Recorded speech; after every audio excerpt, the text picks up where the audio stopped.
गेल्या काही वर्षापासून आपण बघतोय फोडाफोडीच्या राजकारणामध्ये भाजपचा हात कोणी धरू शकत नाही। आता भाजपकडे फार प्रेमापोटी लोक येत आहेत का, तर तसंही नाहीये।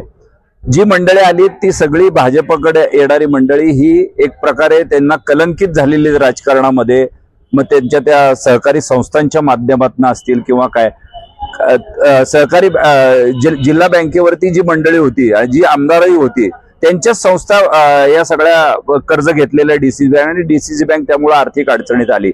अगदी शासनाच्या सगळ्या प्रकारच्या इन्क्वायऱ्या झाल्या, आरबीआयच्या इन्क्वायऱ्या झाल्या, 88ची इन्क्वायरी लागलेल्यापैकी हे महाभाग आहेत। आणि आता ह्या महाभागामध्ये अनेक जणांना निवडणुकाही लढवता येणार नाहीत, म्हणजे सहकार खात्याच्या नियमानुसार, आणि पुन्हा त्याच्यावरती त्यांच्या लायबिलिटी फिक्स होतील का, ह्या सगळ्या भीती असतील। आणि त्यामुळे जिल्ह्यातलं जे राजकारण आहे ते एका भारतीय जनता पार्टीकडे स्वतःचं चमडी बचाव धोरण या अंतर्गत चालू आहे। आणि मला कळत नाही की याच मंडळींनी म्हणजे भाजपमध्ये असताना फडणवीसांनी सुद्धा अगदी सोलापुरातील या भ्रष्ट राजकारणाविरुद्ध आवाज उठवला होता, आणि असं काय त्यांच्या पुढे हातबलताय की ते या सगळ्या मंडळींना अगदी जवळ करते आहे, हे स्पष्ट झालं पाहिजे। ज्यांना समजतं राजकारण त्यांना कळतंय की हे कशासाठी घेत आहेत, पण हे सोयीचं राजकारण भारतीय जनता पार्टीला निश्चित स्वरूपात घातक ठरणार आहे। आत्ताच बघा, एवढ्या मोठ्या प्रमाणावरती भारतीय जनता पक्षामध्ये भरती होत असताना जे मूळचे कार्यकर्ते आहेत त्यांना कुठेतरी डावल जाते। इतकंच काय बघा, बाहेरचा पालकमंत्री लादला म्हणून सोलापूरचे 2 आमदार त्यांच्यावरती नाराज आहेत,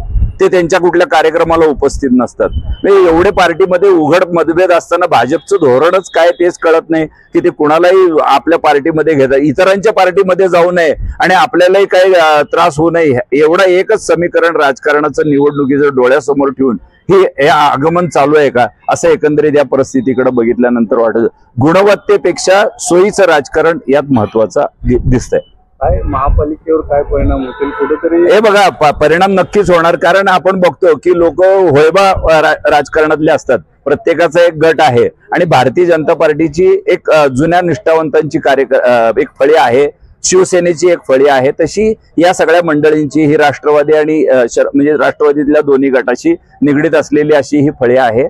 यांची ताकद आहे, भाजप तर येणार, त्यांना जोडून हे जर आले तर त्यांची जिल्हा परिषदेत आणि महानगरपालिकेमध्ये निश्चित जास्त संख्याबळ निश्चित होऊ शकतं। सद्यस्थितीत आता काँग्रेस आणि उद्धव साहेबांची शिवसेना विरुद्ध सगळेजण एकत्र, असं एकंदरीत सगळं चित्र दिसतंय। एकंदरीत विजयकुमार देशमुखांची विरोधात घेऊन देवेंद्र कोटे स्वतःची ताकद वाढवतात, हा राजकारणामध्ये आहे, आणि ते आता सुरुवात झालेली आहे। खरं तर पार्टी जर चालवायची असेल तर अशा पद्धतीच्या राजकारणाला वरच्या बाजूने सपोर्ट, म्हणजे वरिष्ठ नेत्यांकडून सपोर्ट मिळू नये, पण असं होतंय की गडबाजीमध्ये वरचाच पक्ष विभागला गेलाय का, कारण पालकमंत्री जो कॉम्प्रोमाइज फॉर्म्युला वापरायला पाहिजे होता या जिल्ह्यामध्ये येऊन, तो तसा दिसत नाही। 2 ज्येष्ठ आमदारांना डावलून ते नवीन युवकला पाठिंबा देतात, ह्यात काही दुःखाची गोष्ट नाही, तरी पाठिंबा दिलाच पाहिजे, पण जुन्यांची मतही विचारात घेतली पाहिजे, तसं होताना दिसत नाहीये। आणि याचा निश्चित